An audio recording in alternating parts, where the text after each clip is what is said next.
Hello, today I'm going to take a full practice test for the Duolingo English Test, and I'm going to show you exactly how I think and give you some really useful tips along the way.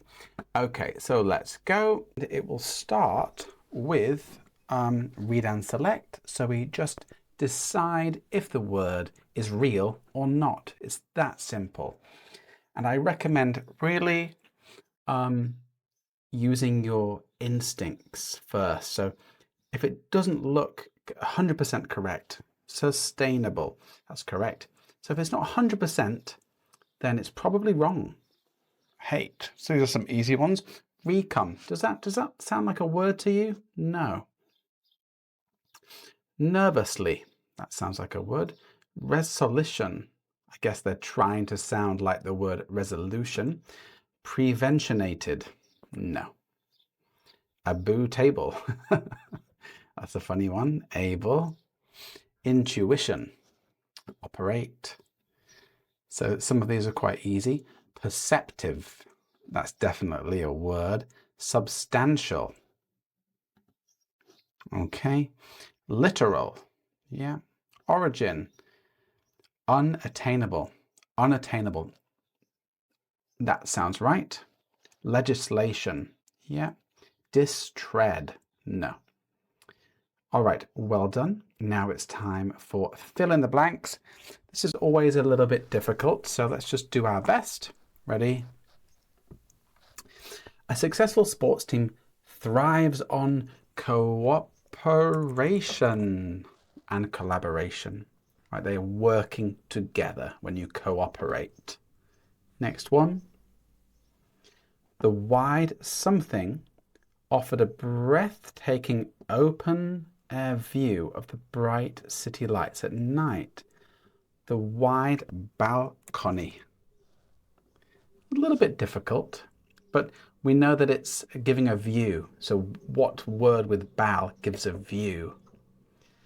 They run their club in a something manner with every member having a say. So everyone can have a say, maybe democratic, right? Because everyone can speak. It's a really difficult word for some of you, but that's okay.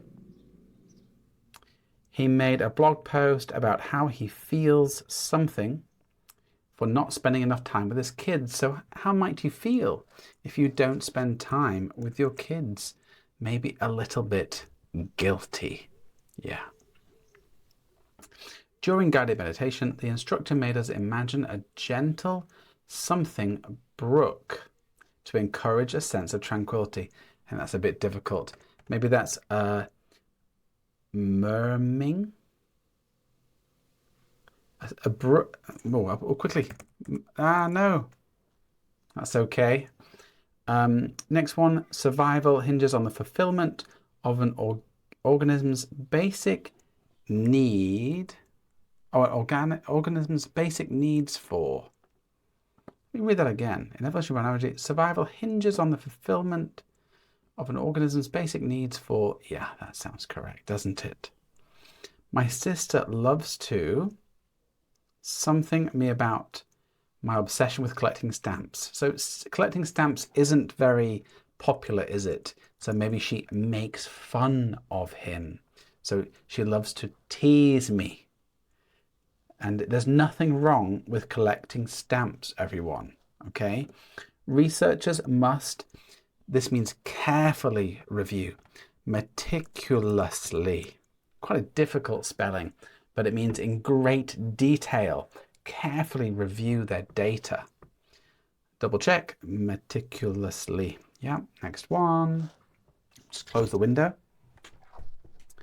After the trial, authorities decided to something the spies to their homeland.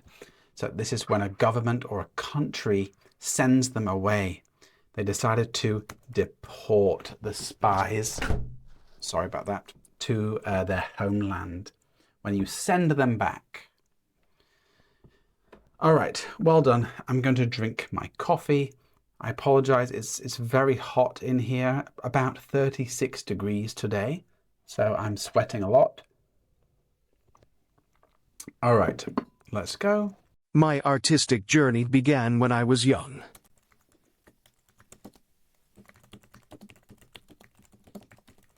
So I want you to listen and you say it out loud, but in your head. So you say it in your head. I'm going to listen and say it again and check. My artistic journey began when I was young.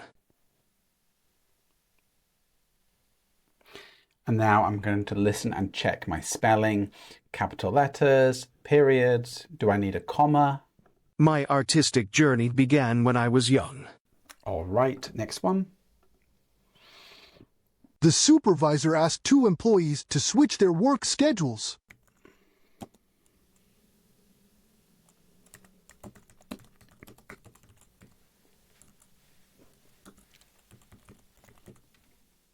The supervisor asked two employees to switch their work schedules. Okay. Again, I'm going to listen one last time. Check everything. The supervisor asked two employees to switch their work schedules. Okay, looks okay to me. Next one. Okay, let's focus now. An unpleasantly cold room.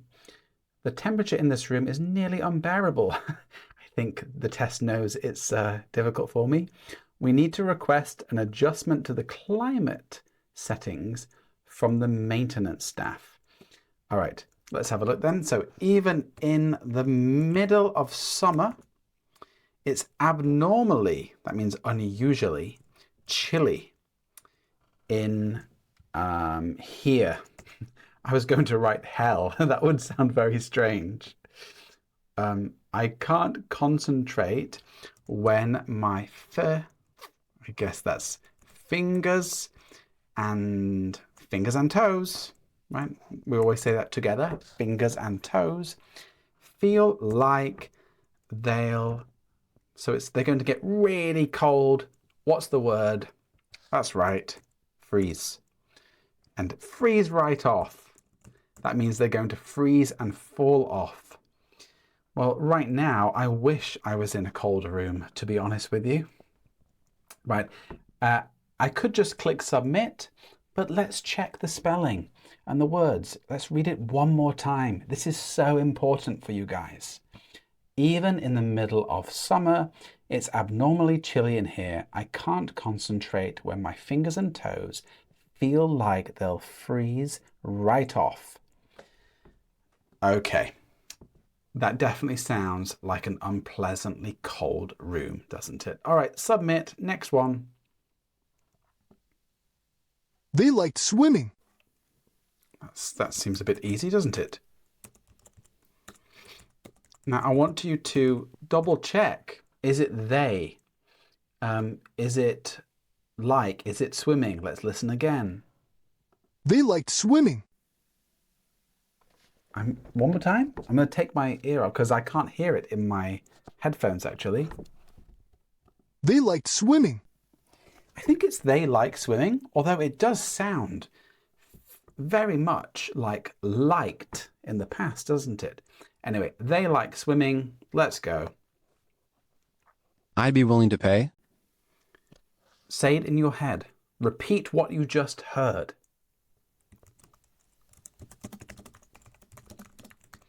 So we're not listening for individual words. We're listening for the chunk. And that is a chunk. Listen one more time. I'd be willing to pay. Can you hear it? I'd be willing to pay. I'd be willing to pay. Okay, that's what I want you to focus on. The chunks. Okay, double check. Yeah, next one. The friends shared similar tastes in music.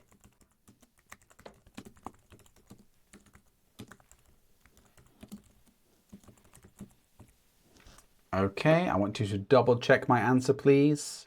The friends shared similar tastes in music.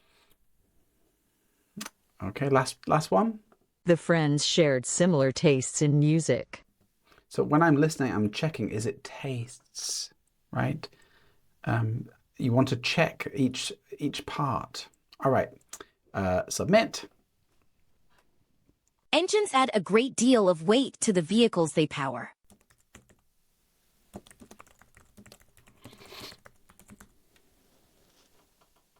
Engines add a great deal of weight to the vehicles they power. Okay, now I'm just going to read it by myself. Engines add a great deal of weight to the vehicles they power. I'm going to listen. Engines add a great deal of weight to the vehicles they power. Yeah, of course, in the actual test, I don't really recommend reading it out loud. Practice reading it in your head, using your head voice. But that at least helps me kind of check that it's correct or not. All right, next one. All right, the perfect host. When Rima hosts people at her home, she bends over backwards to ensure that they are taken care of. Bend over backwards. That means she tries really hard. She does everything. While it is lovely to be spoiled in this way, it's also a little bit overwhelming. All right. So in something view, in her view, the something and relax. So we've got the. After the, it's here, I can see that it's relaxation. So this will be a noun as well. What's something similar to relaxation? Comfort. The comfort and relaxation of her guests is of the utmost make it into a noun. Well done. Importance. She emphasizes their desires and would noticeably have to provide them with. Let me read that because it sounds like a very strange sentence. She emphasizes their desires and would noticeably have to provide them with everything. I mean, that sounds correct to me. It's just a bit of a strange sentence, isn't it? All right, let's go. Some researchers believe that the unconscious mind is the source of creative inspiration. Okay. Now, unconscious is a really difficult word to spell because there's an S here. Some researchers believe that the unconscious mind, let's listen again. Some researchers believe that the unconscious mind is the source of creative inspiration. Okay, I'm just going to read again.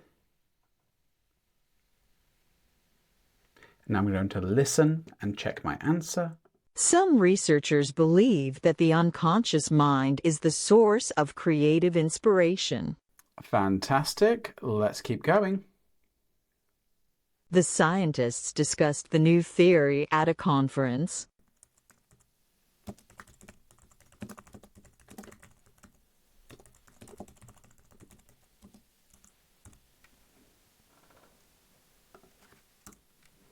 Okay, listen again. The scientists discussed the new theory at a conference. I want you to listen again and ask yourself, is it discussed? Okay, focus. The scientists discussed the new theory at a conference. Okay. Notice she says at a conference, right? It's not at a conference. This is why it's so important to practice. And a great way to practice these type of questions is on Arno, because we have thousands of questions like this that can really help you practice listening to these AI voices. Okay. They were especially proud to teach math.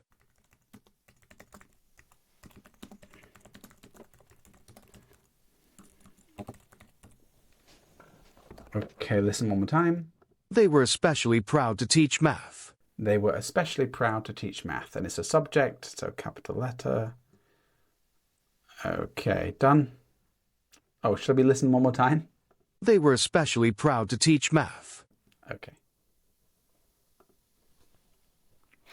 Okay, the cabinet of curiosities. The cabinet at the end of the hallway is always full of strange things. Okay, you can find our medicine, strange I want to say lotion.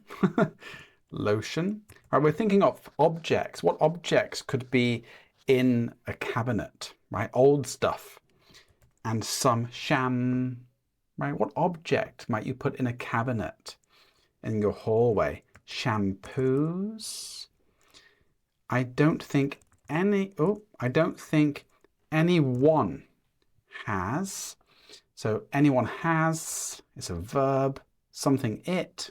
What might it be? Cleaned it in years. Oh, sorry, in years. So what do you think this word is here? Clean it something. This is a phrasal verb, and it is clean out. So I don't think anyone has cleaned it out in years. I don't think anybody knows what's on the high shelf that nobody can see. If you have a cabinet like this in your house, let me know. I know I do. All right, I'm just going to double check. You can find our medicine. Strange lotion. Oh, spelling mistake. Lotions. And old. Not some, is it? It's a noun that we need. Terrible mistake I made there. What do you think it could be? Something old. It's an object inside of a cabinet that you might not use anymore.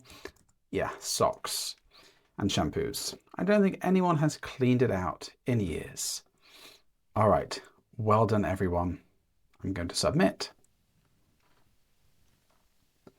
Well, they were surprisingly easy.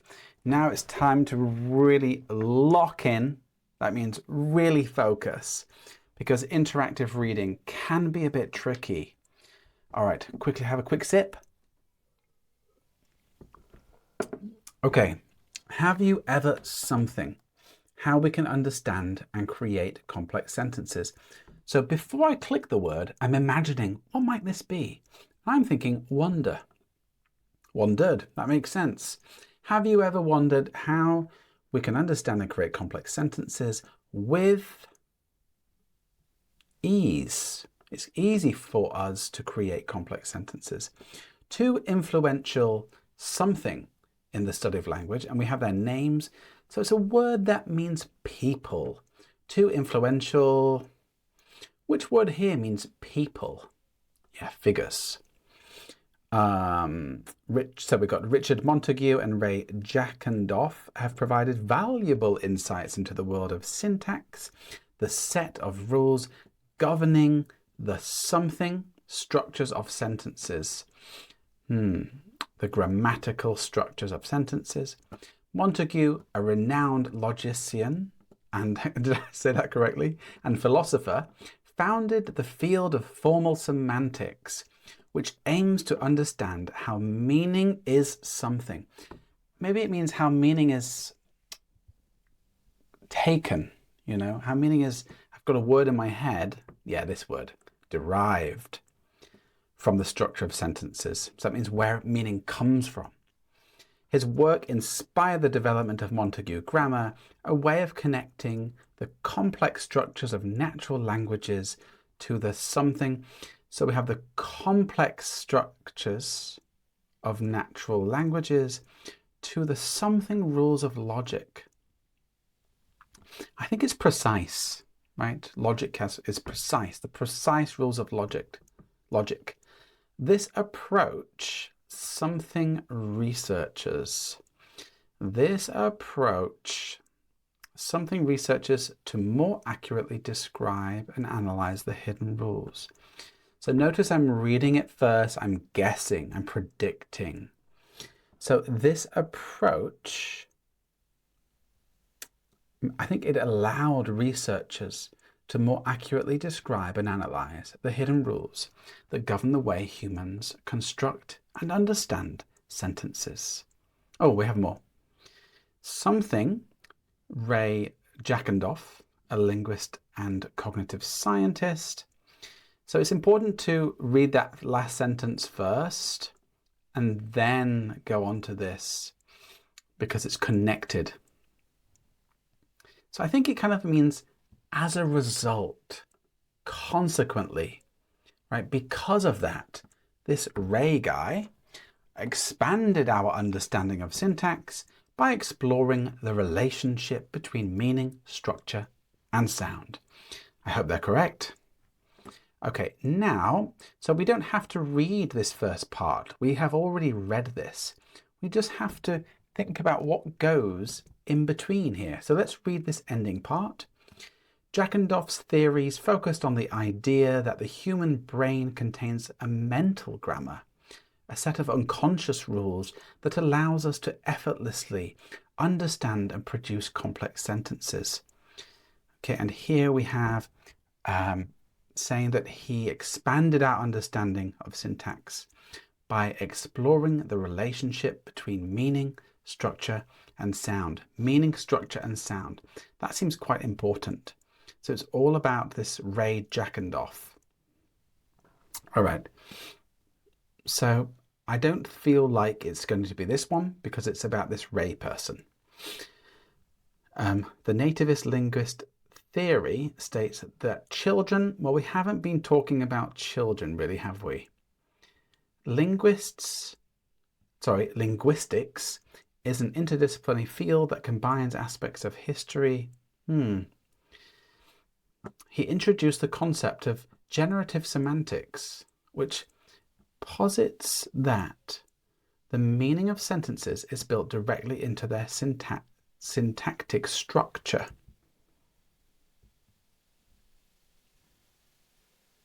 Therefore, I feel like this one seems to be the most likely. I'll click submit. Okay, what is the mental grammar that Jackendoff describes? So we look for mental grammar. Can you find it, guys? We need to be fast. Is it in the second part? Mental grammar.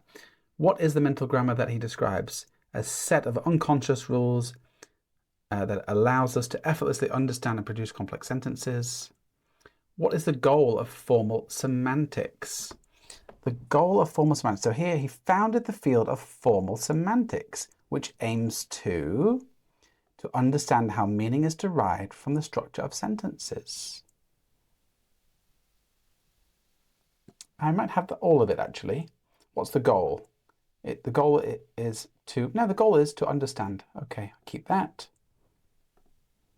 Okay, the idea that is expressed in the passage.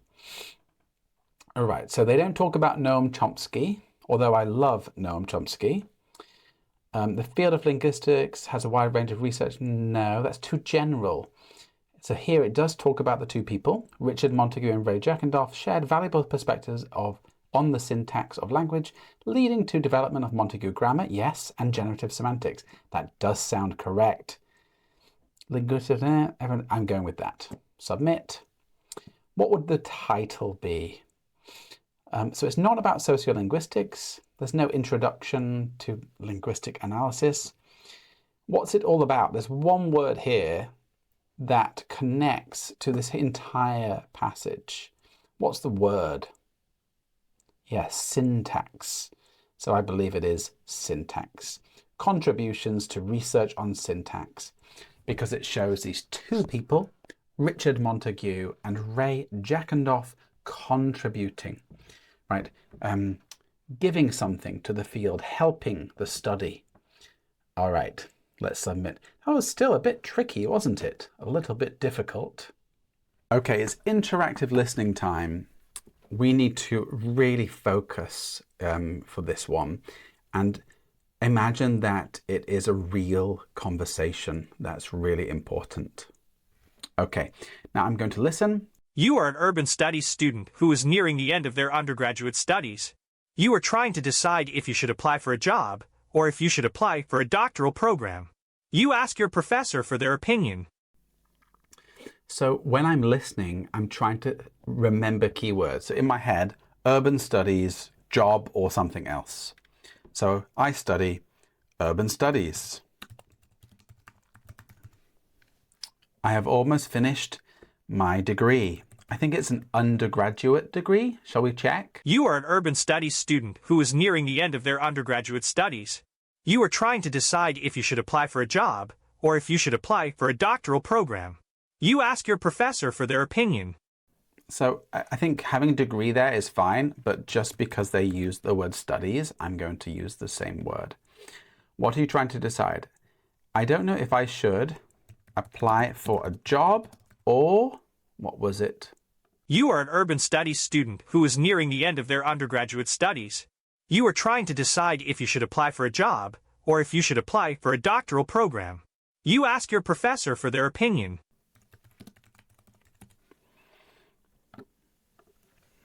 I'm asking my professor. I'm asking my professor for their opinion. So before you click submit, let's quickly just remember urban studies. I've almost finished my undergraduate degree. I don't know if I'm going to apply for a job or this doctoral program, and I'm going to ask my professor for their opinion. So just think about what questions I might ask. So let's look here. Professor, I have some great news. No. What do you want to talk about? No. I hope you're doing well. I'd like to share my experience, Professor. Hi, Professor. I'm here to find. I think it's okay to start with here. Hi, Professor. I hope you're doing well. And then it may be something else. I'd like to share my experience, Professor. No. Hi, Professor. I'm here about my final paper. No. So this is a nice, polite way to start. Ready? Hi, I'm doing well, thanks. What can I do for you? I'm finishing up my undergraduate degree in accounting. No, move on. Stop reading. Yeah, I've been thinking about that too. He didn't say anything that would help there. I'm not sure. That's why I wanted to ask you. I know you've done a lot of research in the field. That sounds weird. I'm not sure. Here, I'm working on some research right now and I have some questions. I'm not sure if I'm using the correct format for the data and citations. That sounds wrong. Last one, I wanted to get your opinion on something. I'm nearing the end of my undergraduate studies and I'm trying to decide if I should apply for a job or if I should apply for the doctoral program. Okay. That's a tough decision. Have you been looking at jobs in the field that you're interested in? So have we been looking at jobs? I'm not really sure. I've enjoyed my research projects, but I also like the idea of having a stable job. Yeah, I've been looking. That does sound right. I've been looking, but most of the jobs require at least a few years of experience. That's probably right. But let's double check. Have you been looking at jobs? Yeah, some of them are applying for, so it's not people. So in my head, I'm repeating the last part of that question. Have you been looking at jobs? I see. So that's not replying to his question. Yes, there are some programs that look good, but I think it's here. Yes, I've been looking. That's true. A doctoral program would give you the opportunity to gain more knowledge and research experience in your field so that you can eventually get a job that you want.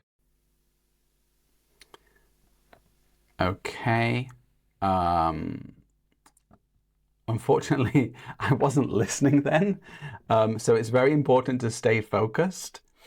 Let's have a think. Yeah, I am.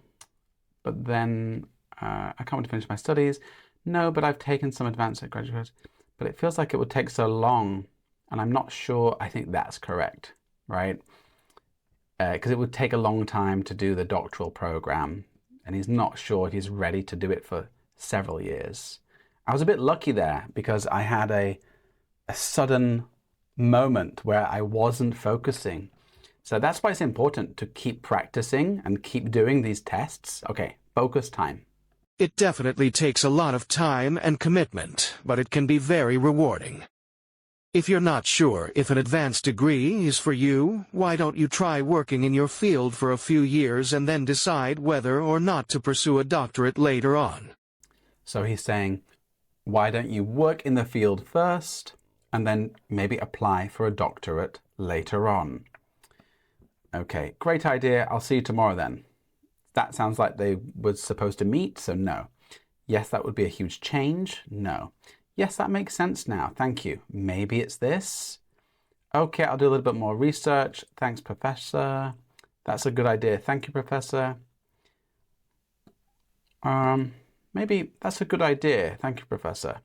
Yes, yeah, I think this one's actually best here. Okay, now before we click continue, we're going to summarize it, aren't we? So let's just remember, I'm doing an undergraduate degree on urban studies, and I'm unsure if I want to apply for a job or do a doctoral program. I asked my professor, and they said, what did they say? Very quickly, that's a good opportunity. Yeah. Why don't I try to work in the field first? Okay, ready? I am studying urban studies and I am nearing the end of my undergraduate degree. I am unsure whether to get a job or apply for a doctoral program. So I asked my professor for advice. He said that it might be a good idea to work in the field first and then potentially apply for a doctoral program later on. So I was able to remember that because I quickly reviewed it. Even if you just review the keywords, urban studies, doctoral program, right? And remember the advice that the professor gave me.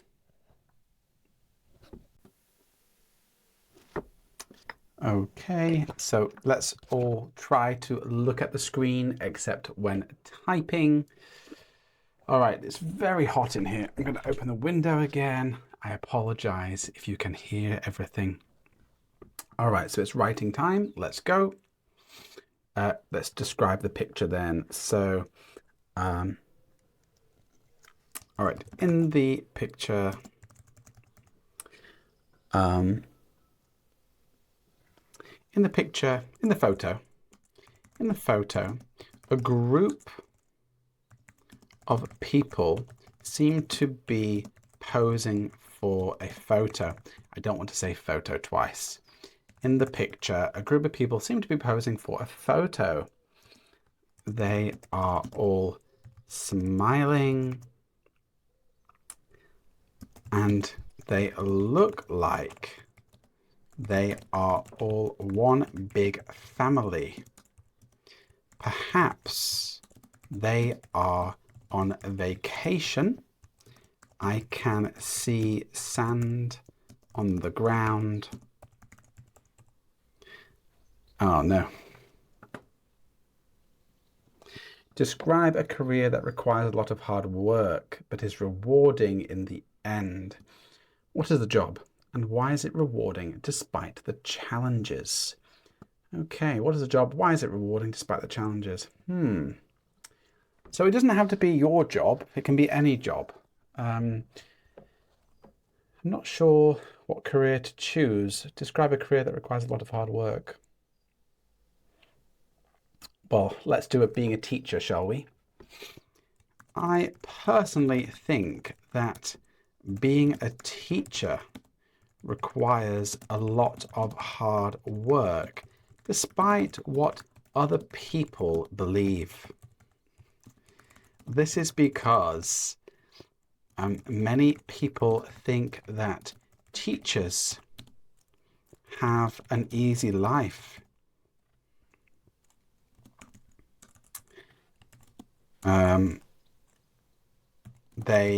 Easy life, period.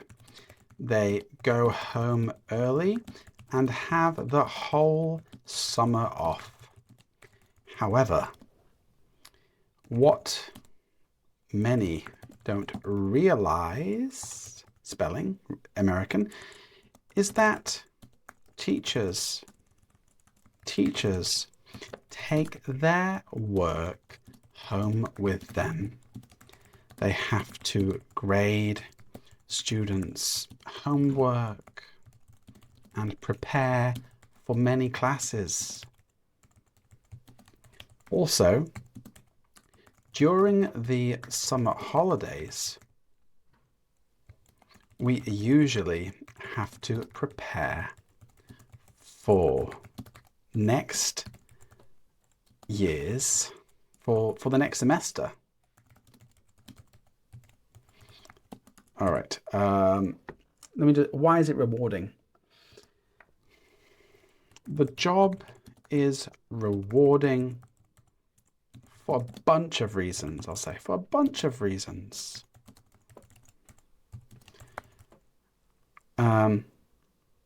The job is rewarding for a bunch of reasons. Firstly, seeing students improve over time gives us an incredible amount of satisfaction. Secondly, the aha moment when a student might have been struggling with a concept, suddenly understands it very well. I think this is especially rewarding for most teachers. In my own experience, let me just do, let's just split that up a little bit. In my own experience, I have seen students who struggled with English in the past become incredibly fluent speakers, and they have studied abroad, and they went to prestigious universities in America and the UK. Overall, I would consider teaching to be one of those underrated jobs that actually require a lot of hard work and patience, let's say, but at the end of the day, it's also one of the most rewarding jobs you can have. Okay, I'm going to be quick. I personally think that being a teacher requires a lot of hard work, despite what other people believe. This is because many people think that teachers have an easy life. They go home early and have the whole summer off. However, what many people don't realize is that teachers take their work home with them. They also have, let's put also there, they also have to grade students' homework and prepare for mini classes. Also during the summer holiday. Oh, no time, guys. That's okay. I feel like that's a good response. Okay, how could the monetary rewards of a selected career make it rewarding and fulfilling, even in the face of difficulties? God, that's difficult, isn't it? How could the monetary rewards of a selected career make it rewarding? I think money is one of those things that can make any job feel rewarding. This is due to, I don't know, I'll say especially when there is a direct correlation between how hard you work and how much money you make. For example, in some jobs,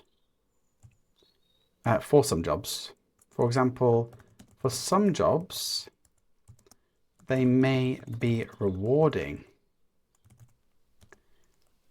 but not necessarily rewarding monetarily. Okay, how can the make it rewarding and fulfilling even in the face of difficulties? I think money is one of those things that can make a job feel rewarding.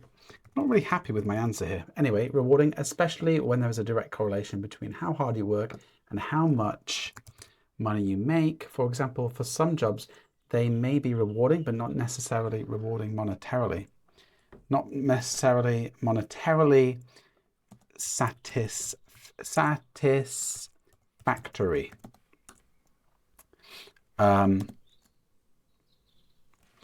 That being said, when a job does reward you with money, I believe it's far easier to face adversity rather than trying to cope when we only have the satisfaction of the job itself to keep us going. Well, that's a bit of a crazy answer. I'm not really sure what I was trying to say there, but just that money talks, as we say, right? Money helps us in our jobs. Okay, speaking time. Oh, okay, I don't have any coffee left. Okay, let's get ready for speaking.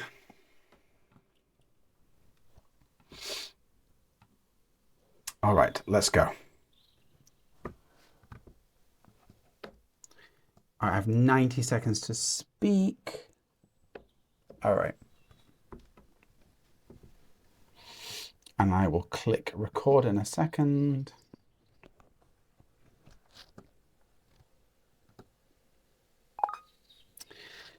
There are two people standing in the foreground of this image. There's a woman on the right who looks somewhat scared, I want to say, and there's a larger man holding her with his right hand, potentially comforting her in some way. This suggests that they could be a couple. It is nighttime in the photo, and I can see a building in the background that is blurred out, but there are some neon lights on the building. This could be in the city, but it definitely seems like something may have happened. In the background, despite it being blurry, there are some people sitting outside, possibly outside a bar or a restaurant. Judging by the way the couple is interacting, they definitely know each other, and the man is definitely comforting her. Overall, it's a slightly worrying image, I have to say, and I worry for the woman and what might happen in the photo.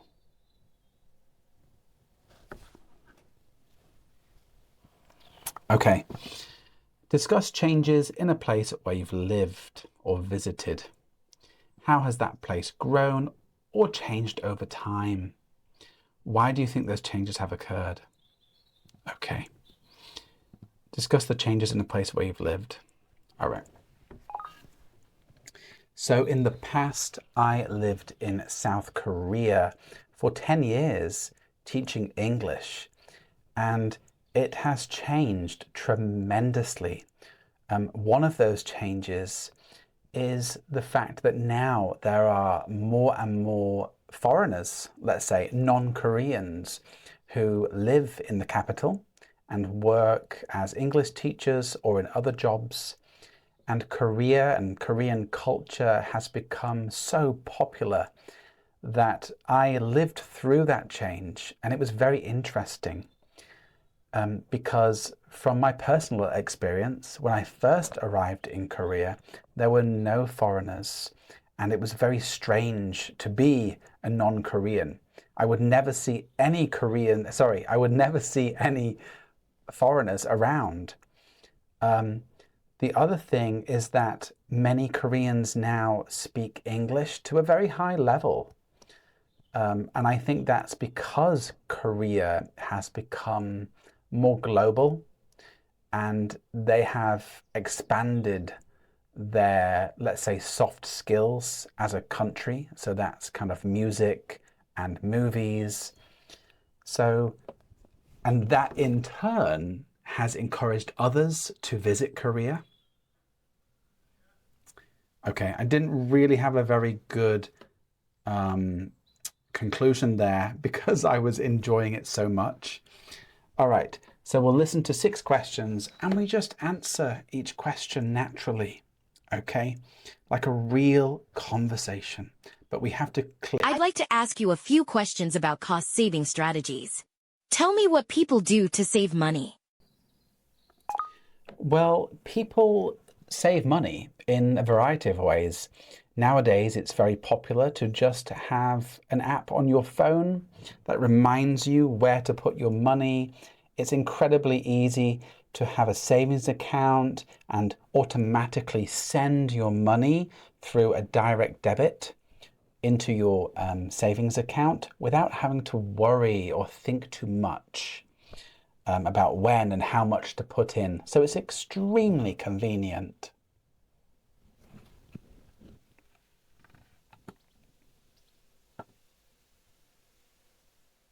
Interesting. I have another question. How do you think planning ahead can help save money? I think planning ahead can definitely help people save money, especially because nowadays people impulse buy. They buy products on impulse, and it's the easiest time to just buy products and things when we don't necessarily have the money.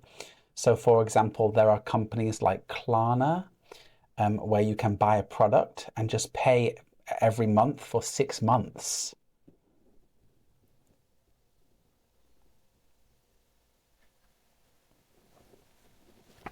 Interesting. Let me ask you another question. Why might someone choose to repair an item instead of buying something new?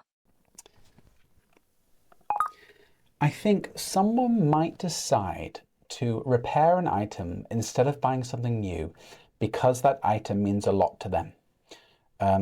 Or it could be that they believe in the importance of repairing instead of constantly replacing objects all the time.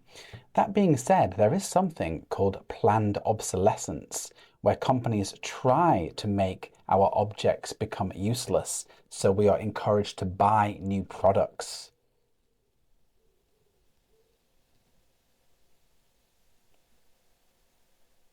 Thanks for discussing cost-saving strategies with me. Now I'd like to change topics and ask you a few questions about geography. What is your favorite time of year in the place where you live? I would have to say the favorite time of year for me is autumn because it makes me reflect about my life. I'm not sure why. It could be because the leaves are falling down and I listen to sad music around that time of year. It's also around my birthday, so it's very natural to feel a bit sad about your birthday. But yeah, it would have to be autumn. Yeah.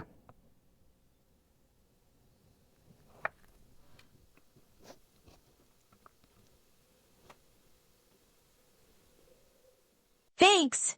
Let me ask you another question. Describe some differences in geography between your country and a nearby country. Oh, click. I remember to click, guys.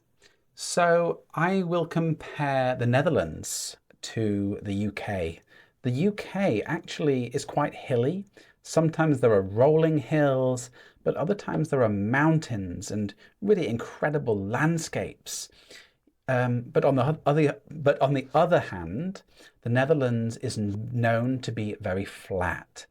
So there are hardly any hills or large mountains in the Netherlands.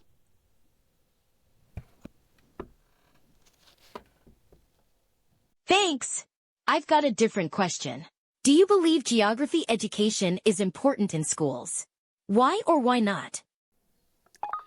I believe geography is tremendously underrated. In other words, I think we should learn about geography. It's a shame when I speak to people and they don't know about the landscape or a certain rock or something in the countryside that has been there for millions of years. I think it's incredibly important, and I really believe everyone should kind of get into it a bit more.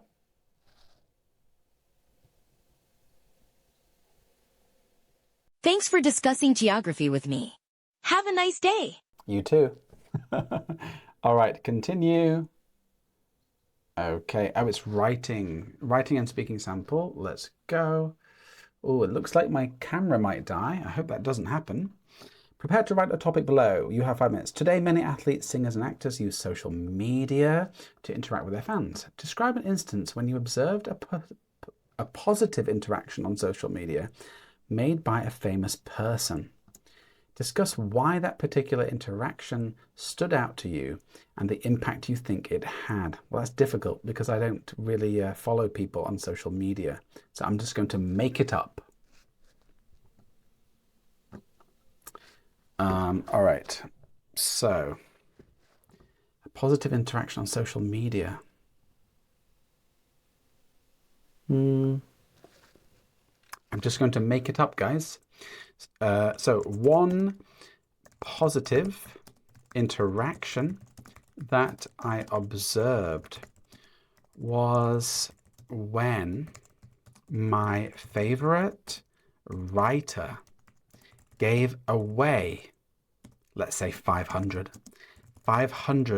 of his books, all signed to his closest followers. This is not true. I'm just making it up, guys.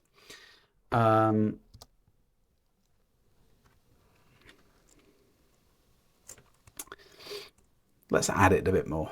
Let's do 1,000. Make it sound more impressive. 1,000. So one positive interaction that I observed when my favorite, do American spelling.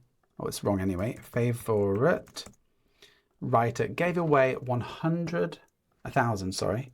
Let's put 1,000. Always better to write the word. 1,000 copies of his latest book to his closest fans. These books were all signed by the author himself. I remember thinking how that was an interesting act. He didn't have to do such things. He didn't have to do something like that, but he wanted to say thank you to his followers. I really believe this is a great way to get closer to your superfans, let's say, superfans, and create trust,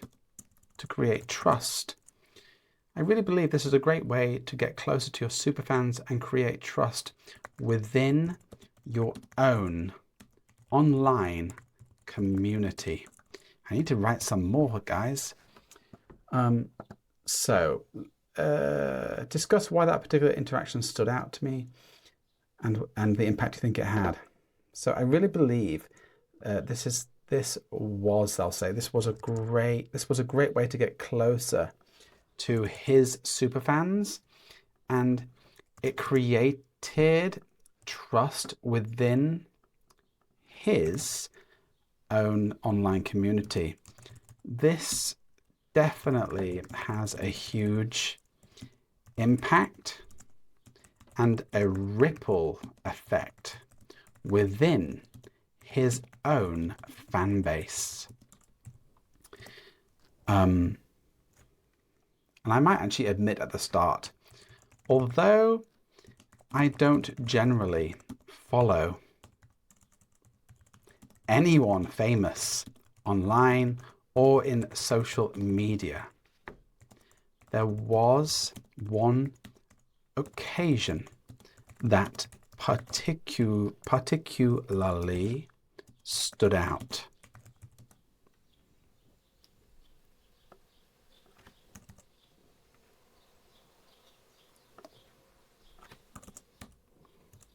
It was when my favorite writer gave away 1,000 copies of his latest book to his closest fans for free. These books were all signed by the author himself. I remember thinking how that was an interesting act of kindness, let's just say. Kindness and compassion. We're just use more higher level phrases here. He didn't have to do something like that, but he wanted to say thank you to his followers. Thank you to his followers. I really believe this was a great way to get closer to his superfans, and it created trust within his own online community. This definitely had, I'll say, had a huge impact and a ripple effect within his own fan base. I think I'll leave it at there. But like I say, so here, it's a very difficult question for me to answer because I don't really use social media or follow people. Okay, speaking time. Do you think that hard work is enough? Or does a person also need some talent to achieve difficult goals? What a great question. Very difficult, isn't it, guys? Provide reasons. All right, so yeah, I'm going to provide some reasons and I'm just going to go with the flow. But I have an idea. Okay. I think hard work isn't enough, actually. And I really like the quote that hard work beats talent when talent doesn't work hard. And that means that sometimes you might not be naturally talented, but if you work hard enough, you can definitely beat people who might be more talented than you at the start. Some clear examples of this might be athletes who aren't as tall. For example, in basketball, there is a Japanese basketball player. His name escapes me, but he is only 5'7", I think. And even though people said, you can't make it, you can't do it, he persevered and kept going. And now he plays in the NBA. And at first he played in what's called the G League. So it's just under the NBA. But despite everyone around him, he had this unwavering belief in himself that I've never seen in others. So yeah, I think that talent is, of course, very important. And this player does have some talent. But at the end of the day, it is hard work that wins. And not just hard work, but also consistency and patience and trust in the process, trust in the journey, perseverance, and something called grit. And grit is an idea where you have to keep going, basically, and similar to persevere. And finally, I would say that all of these values and these characteristics combined are the things that really help people achieve their goals, not just hard work or talent. But at the end of the day, yeah, hard work beats talent when talent doesn't work hard. Okay, I feel like I said what I needed to. So I'm going to, oh, I didn't click submit. Oh no. Okay, so always remember to click submit first. All right, that is at the end of the test. We got a 150 to 160 score. I wasn't perfect in that test, and you don't have to be either. But just like the last part of that test, hard work beats talent when talent doesn't work hard. So I hope you can also keep going, persevere, okay, do many practice tests. Make sure you practice with Arno because we can really help you improve and find out where your weaknesses are. And I can't wait to hear your comments saying, Dave, I'm Dave. Dave, I got a 130 or a 140 in my Duolingo English test. So best of luck. And please say hi in the comments if you're still watching. I'd love to hear from you. All right, that's it from me. Thanks again, and I'll speak to you soon. Bye-bye.